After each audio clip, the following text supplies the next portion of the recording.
जय हिंद प्यारे साथियों, स्वागत है आप सभी का आपके अपने यूट्यूब चैनल अमन स्टडी पॉइंट में। साथियों हाजिर हैं एक और वीडियो के साथ और इसमें यूपी टेट के हिंदी के महत्वपूर्ण प्रश्नों को देखेंगे। ये जो प्रश्न है आपके यूपी टेट 2011 के पेपर में पूछे गए हैं। तो चलिए शुरू करते हैं वीडियो को और वीडियो में पूरे अंत तक बने रहिएगा। तो साथियों आ चुके हैं अब हम लोग प्रश्न पर और यहाँ पर कुछ शब्द दिए गए हैं, उनमें प्रयुक्त उपसर्ग को चुनकर लिखिए। तो सबसे पहले ये जानते हैं कि उपसर्ग होते क्या हैं। जो उपसर्ग होते हैं वह मूल शब्द के पहले जुड़ते हैं, यानी पहले जुड़कर उस शब्द में परिवर्तन कर देते हैं। तो यहाँ पर देखेंगे जो शब्द है यहाँ पर अपमान, तो अपमान में उपसर्ग पहले जुड़ा है तो आगे जुड़ा होगा अपधन मान। तो इसमें देखेंगे अप, यानी डी वाला ऑप्शन सही होगा। अपमान में अप उपसर्ग हो जाएगा। अगला प्रश्न देखेंगे दूरा अवस्था, तो दूरा अवस्था में हो जाएगा आपका दूरधन अवस्था और अ मिलके आपका क्या होता है आ होता है। अ प्लस अ मिलेगा तो आ होगा दूरा अवस्था, यानी ऑप्शन बी इस प्रश्न का सही हो जाएगा। अगला प्रश्न है पराजय, पराजय तो परधन अजय, पराधन जय। तो यहाँ पर देखेंगे उपसर्ग बताना है इसमें, तो पराजय में परा उपसर्ग हो जाएगा, पराधन जय। तो सी के साथ आंसर लगाएंगे। चलेंगे अगले प्रश्न पर। द्विगु समास का उदाहरण है। तो द्विगु समास जो है, जो उसका प्रथम पद होता है वो क्या होता है संख्यावाची। देखेंगे चौराहा हो गया, त्रिमुनि हो गया, नवग्रह हो गया। तो नौ देखेंगे नवग्रहों का समूह। तो यहाँ पर सी ऑप्शन सही होगा। यथाशक्ति में कौन सा समास है आप लोग बताएंगे।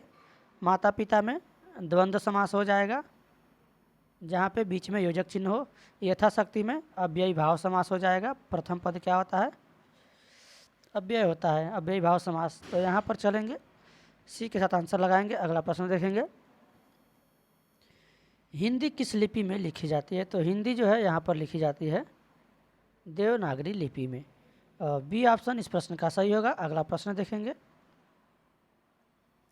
सर्वनाम के कितने भेद हैं।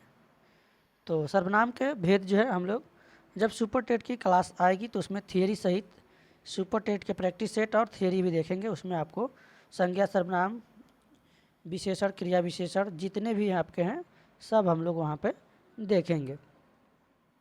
तो फिलहाल सर्वनाम के 6 भेद हैं। यहाँ पर ऑप्शन ए के साथ आंसर लगाएंगे। आकाश पताल के बीच लगने वाला चिन्ह है। तो अभी हमने आपको ऊपर बताया था कि जहाँ भी समास में योजक चिन्ह जुड़ा हो, जैसे दिन रात, तो ये क्या है योजक चिन्ह है। तो यहाँ पर सी के साथ आंसर लगा देंगे। उद्धरण चिन्ह विस्मयादिबोधक आपका ऐसे होता है, अल्प विराम आपका ऐसे होता है और अर्ध विरामिक आपका होता है। विराम चिन्हों से संबंधित हम आपको एक वीडियो कहेंगे आप लोग, तो हम करा देंगे जब हिंदी का जब आपका थियरी कराया जाएगा सुपर टेट का, तो उसमें आपको विराम चिन्हों का जो टॉपिक है वहाँ पे क्लियर कर देंगे। यह नई साड़ी है, वाक्य में नई शब्द है। तो साड़ी क्या है नई है, तो ये क्या बता रहा है विशेषता बता रहा है। तो विशेषता जब बता रहा है तो ये क्या होगा विशेषण शब्द होगा। और क्रिया विशेषण कब होता है जब वह क्रिया की विशेषता बताएगा, जो शब्द क्रिया की विशेषता बताएगा। सर्वनाम संज्ञा के स्थान पर प्रयोग किए जाते हैं या संज्ञा के बदले प्रयोग किए जाते हैं, तो ये सर्वनाम होता है। फिलहाल यहाँ पर हम लोग डी के साथ आंसर लगाएंगे। नीचे दिए गए विकल्पों में से तत्सम शब्द का चयन कीजिए। तत्सम और तद्भव, तो यहाँ पर देखेंगे तत्सम शब्द होते हैं जो कि संस्कृत के शुद्ध शब्द होते हैं। तो यहाँ पर हम जो आम्र देख रहे हैं ये तत्सम शब्द हो जाएगा। दूध खिड़की सहित ये सब तद्भव शब्द हैं। तो ए विकल्प इस प्रश्न का सही हो जाएगा। अगला प्रश्न है दिए गए विकल्पों में से तद्भव शब्द का चयन कीजिए। तो अब यहाँ पर देखिए तत्सम से भी प्रश्न पूछा गया था आपका और तद्भव भी यहाँ पर पूछा गया है। तो यहाँ पर देखेंगे अमीर, मुंह, अग्नि, बैंक। तो यहाँ पर जो शब्द दिए गए हैं इसमें तद्भव शब्द मुंह हो जाएगा। डी के साथ आंसर लगाएंगे। निम्नलिखित में से कौन सा शब्द सूर्य का पर्यायवाची नहीं है? तो सूर्य का पर्यायवाची यहाँ पर अंशुमाली, दिनकर, रवि ये सभी होते हैं। यामिनी नहीं होगा, यहाँ पर डी ऑप्शन सही हो जाएगा। मनोरथ का संधि विच्छेद होगा। तो आप लोग कमेंट बॉक्स में बताएंगे मनोरथ में कौन सी संधि है। तो मना धन रथ इसका जो है संधि विच्छेद होगा, पहला ऑप्शन सही होगा। और इसमें जो है विसर्ग संधि है। कौन सी संधि है? विसर्ग संधि है। विद्यार्थी उदाहरण है। तो विद्या धन अर्थी इसका जब हम लोग संधि विच्छेद करेंगे, विद्या धन अर्थी आ प्लस अ मिलके क्या बनता है? आ बनता है। तो ये जो है दीर्घ संधि का उदाहरण है। तो दीर्घ संधि आप यहाँ पर देखेंगे ऑप्शन डी में, डी के साथ आंसर लगाएंगे। दिग्भ्रम उदाहरण है। दिग्भ्रम तो दिक् धन भ्रम, यहाँ पर जो क वर्ड है वो अपने ही वर्ड के तीसरे वर्ड में परिवर्तित हो जाता है, अपने ही वर्ड के क ख ग घ अंग। तो ग क्या है? तीसरे स्थान पर देखेंगे। क ग में यहाँ पर परिवर्तित हुआ है। तो विसर्ग संधि नहीं होगा, अयादि संधि भी नहीं होगा, यड़ संधि भी नहीं होगा, ये होगा व्यंजन संधि। सी के साथ आंसर लगाएंगे। ये व्यंजन संधि का उदाहरण है। बिल्ली छत से कूदी। तो बिल्ली छत से कूद रही है यानी छत से उसका अलगाव हो रहा है। तो जहाँ भी अलगाव होने की स्थिति हो वहाँ पर हमारा अपादान, अपादान कर्ता ने कर्म को करण से, संप्रदान के लिए अपादान से। तो अपादान से डी के साथ आंसर लगा देंगे। यहाँ पर डी वाला ही विकल्प सही होगा। अगला प्रश्न देखेंगे। नीचे लिखे वाक्य के लिए एक शब्द बनाइए जो युद्ध में स्थिर हो। तो स्थिर हो यानी उसे हम कहेंगे युधिष्ठिर। सी के साथ आंसर लगाएंगे। चलेंगे अगले प्रश्न पर। शैव कहते हैं। तो शैव उन्हें कहते हैं जो शिव की उपासना करते हैं, यानी ऑप्शन बी के साथ आंसर लगाएंगे। बी वाला यहाँ पर ऑप्शन सही हो जाएगा। अगला प्रश्न है वाचाल किसे कहते हैं? तो वाचाल, वाचाल का मतलब होता है जो बहुत बोलते हैं। तो यहाँ पर सी वाला ऑप्शन सही होगा। चलेंगे अगले प्रश्न पर। श्याम धीरे धीरे चलता है। तो अभी हमने आपको बताया था कि जो किसी संज्ञा सर्वनाम की विशेषता बताते हैं वे विशेषण होते हैं, और जो क्रिया की विशेषता बताते हैं वे होते हैं क्रिया विशेषण। श्याम कैसे चलता है? चलना क्या है? क्रिया है। और कैसे चल रहा है? तो धीरे धीरे चल रहा है। तो चलना की विशेषता बता रहा है धीरे धीरे। तो चलना क्या है? क्रिया है। तो क्रिया की विशेषता बताएगा तो क्रिया विशेषण है। तो इस तरह ऑप्शन यहाँ पर बी वाला सही होगा।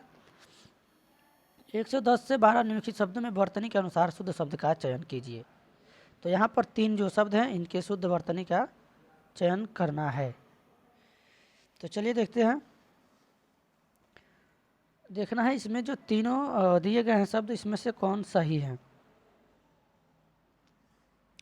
तो यहाँ पर आनुषंगिक, आनुषंगिक, आनुषंगिक, आनुषंगिक। तो इसमें छोटी का मात्रा है, ये इसमें भी छोटी का मात्रा है, इसमें छोटी का मात्रा है, यानी तीनों क्या है? गलत है। यहाँ पर छोटी सही है, यहाँ पर मूर्धन्य स नहीं रहेगा, सकार स रहेगा। और आनुषंगिक ये भी गलत है। यहाँ पर जो है बी वाला ऑप्शन सही होगा।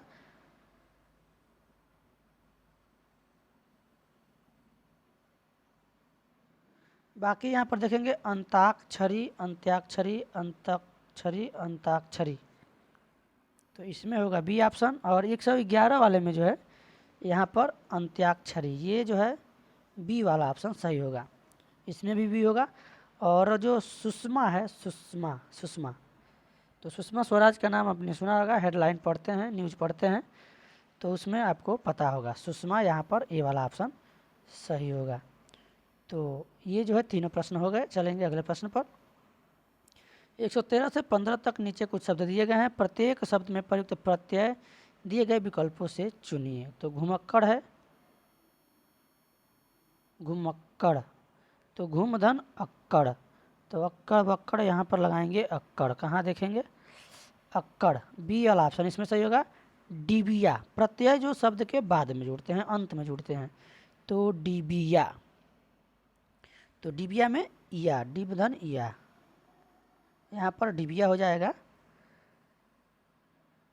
ये वाला ऑप्शन इसका सही होगा। चलिए एक और है प्रत्यय वाला, देख लेते हैं। भिक्षुक, तो भिक्षुक में आपका जो है, भिक्षुक में उक प्रत्यय हो जाएगा। कौन सा प्रत्यय होगा? उक, यानी सी वाला ऑप्शन यहाँ पर सही होगा। सी के साथ आंसर लगाएंगे। अगला प्रश्न देखेंगे। थोड़े से प्रश्न और हैं, बस आप लोग वीडियो में धैर्य के साथ बने रहिए। निम्नलिखित में से कौन सा शब्द बादल का पर्यायवाची है? तो बादल, बादल का जो इसमें पर्यायवाची होगा आपका नीरद हो जाएगा, जलद हो जाएगा, अम्बुद हो जाएगा। यहाँ पर हम लोग ए के साथ आंसर लगाएंगे। अगला प्रश्न है, इंद्रियों को जीतने वाले के लिए एक शब्द क्या है? तो इंद्रियों को जीतने वाले को क्या कहा जाता है? जितेंद्रिय कहा जाता है। डी ऑप्शन इस प्रश्न का सही होगा। अगला प्रश्न देखेंगे।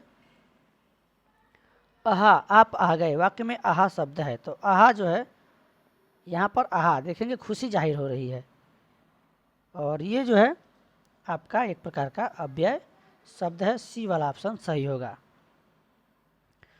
निम्नलिखित में से पुल्लिंग शब्द कौन सा है? तो पुल्लिंग शब्द इसमें होगा नदी, स्त्रीलिंग होगा। पानी छोड़ दीजिए, इसको इलायची छोड़ दीजिए, प्यास। यहाँ पर डी के साथ आंसर लगाएंगे।